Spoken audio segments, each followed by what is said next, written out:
So first time ఒక దైవంతో కూడిన ఒక క్యారెక్టర్ని డిజైన్ చేసి అది ఈరోజు ఇండియన్ ఫిలిం ఇండస్ట్రీలో ఒక సూపర్ హీరోని చేయడం, అది బోయపాటి గారికి బాలకృష్ణ గారికి చెందింది. నేను సినిమా చూస్తున్నప్పుడు ఎపిసోడ్స్ వావ్, అఖండ క్యారెక్టర్ వస్తున్నప్పుడు అలా వావ్.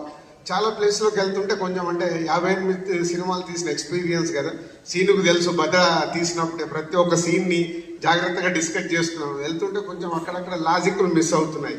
తర్వాత నాకు ఒకటే అర్థమైంది, ఈ సినిమాకు వాళ్ళిద్దరికి లాజిక్లు అక్కర్లేదు, ఓన్లీ మ్యాజిక్ కావాలి అని. అదే మ్యాజిక్ చేశారు.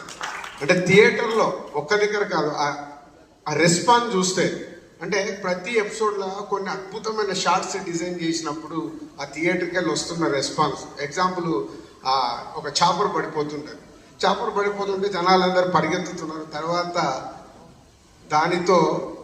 దాన్ని బట్టి విష్ణు చక్రం లాగా తయారు చేసినప్పుడు థియేటర్లో ఈలలు గోలలు, ఆ చాపర్ది వీల్ని. సో అలా హనుమంతుడి రూపంలో వచ్చినప్పుడు ఆ గద తీసుకొని